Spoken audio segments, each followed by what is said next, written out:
You know, you can never find something when you're looking for it. Really, seriously. Tore my house apart, couldn't find it. I know it exists someplace. Tore my computer apart, couldn't find it there either.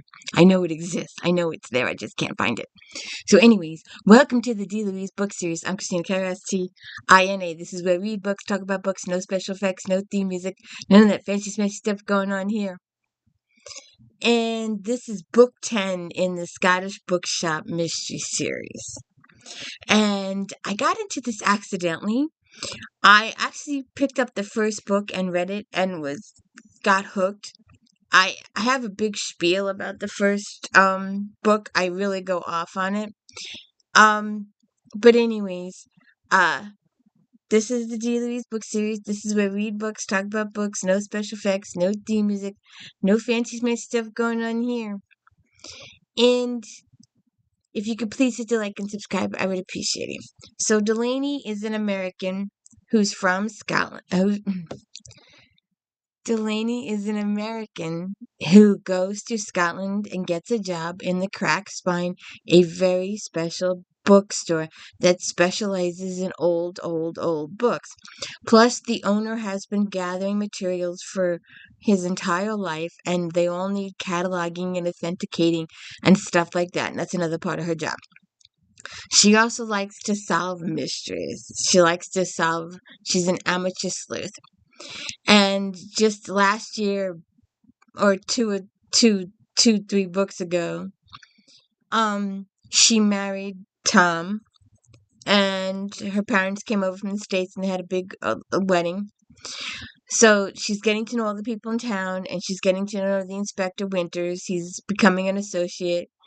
And so, anyways, a lot of this I didn't understand. It's a lot of dinosaur stuff, but they get invited to a private showing, and I'm thinking it's like an art type situation. I was just really confused as to what the guy does. Maybe he chisels.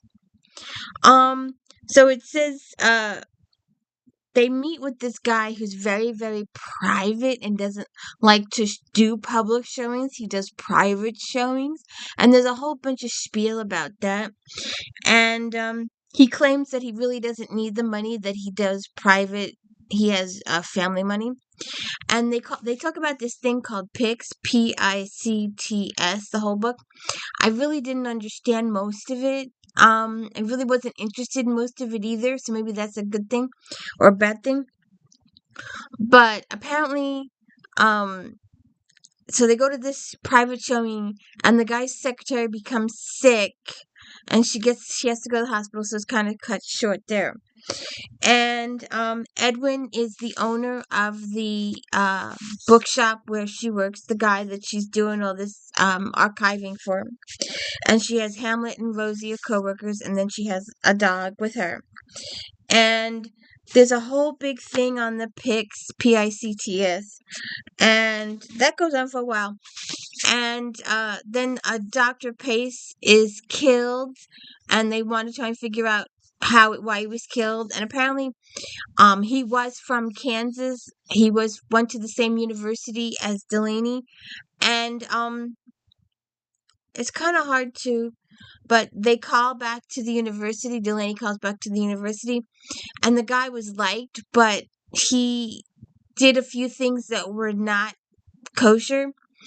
And apparently, he supposedly dug up this ancient tablet and was deciphering it and trying to sell it to people and it may or may not have been done print. He may or may not have actually dug it up, and he may or may not have actually decided to use a 3D printer to reproduce the thing.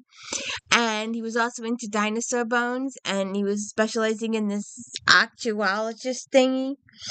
And apparently, it wasn't a dinosaur. It turned out to be a lizard. In recent years, they discovered technology progressed, and they found a larger skeleton, and they realized that it wasn't a bird dinosaur. It was just a lizard thing.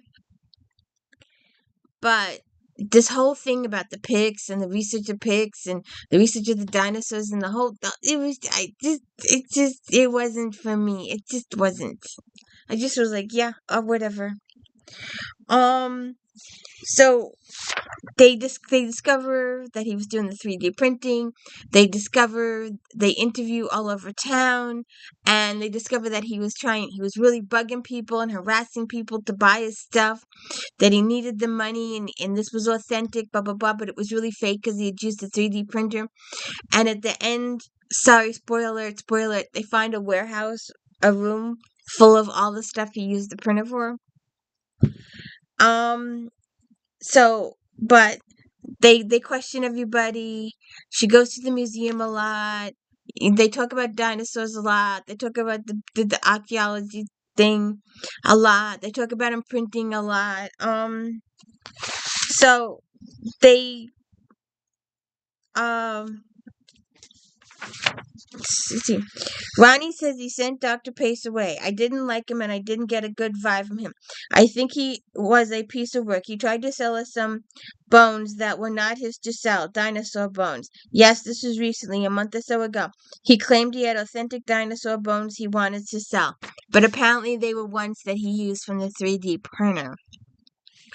So Dr. Pace came to Scotland. He explained it, and the relationship was building. He said he wanted to get his eye on things. And he went to Scotland's first archaeology excavation, and that's where supposedly he dug up that tablet that he didn't actually dig up, that he was just using the 3D printer to preprint. So there's a whole bunch of stuff. There's a whole slew of the fossils and the Southern Bee Oxen House, and you see Tom's father. Tom is her husband for a few minutes. They tell me he knew Dr. Pace, and they reminisce about all that. So, and it's a very twisted, convoluted, layered ending. This is one of the whodunits where the murderer comes in and goes, "Hi, how you doing? I'm leaving," and maybe makes another one or two appearances. "Hi, how you doing? I'm leaving." The murderer isn't there steady, but other characters in the book are very, very suspicious. They're very, very suspicious. They're very, very guilty acting. So I'm not exactly sure how that's going. But the finger was pointed here, here, here, here, here, here, here. So she's successfully done that. But I got lost in all the dinosaur stuff and the pig stuff, and it was just. I have this expression, it's just. And you can fill in that sentence any which way you want. It's just good, it's just bad, it's just horrible, it's just great, it's just. It's just. So, who killed Dr. Pace and why did they kill Dr. Pace? Could it have been because he was printing dinosaur bones? Could it have been that they were blackmailing him?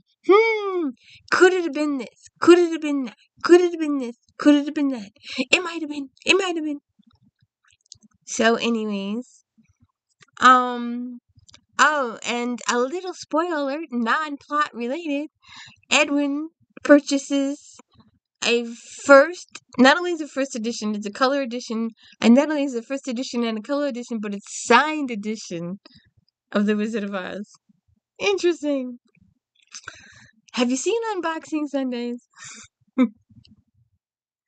So anyways, join Delaney and the gang, although Delaney does most of the research by herself, most of the sleuthing by herself. Once in a while, she'll have Edwin with her. Once in a while, she'll have Tom with her. Once in a while, she'll have Inspector with her. It varies from situation to situation. But Delaney tracks it all down herself, takes time in a very, very short period of time. I don't think it's quite a week. So, check it out. See what you think about all the dinosaur stuff and what was going on with Dr. Pace and why he was deciding to print stuff so he could gain money. So, you'll have to see what happens. Oh, and do me a favor. Check that out. Don't forget to check out Star Trek Next Generation Recaps Fridays and Star Trek Voyager Recaps Fridays and JD Robb, Eve, Dallas character spoilerizations. I reviewed the series a couple of years ago. In depth Dewey's book series, the reviews will come up, and then all the characterization videos will come up too. They're my comfort series. They're my go-to series. So that's what I'm doing this year. Instead of reviewing all the books for a second time, we're just talking characters. We're not talking plot. We're just talking characters. Talking Eve, Dallas, and Peabody, and Rourke, and Somerset, and Feeney, and McNabb, and Mira, and all of them. And of course, Flashback Mondays. And if you have any ideas for Flashback Monday, because Flashback Monday is catching up to present day Monday, and I'm going to need ideas. So leave ideas in the Flashback Monday pages, please. Don't forget unboxing on Sunday. And of course, my daily book reviews. Have a good one.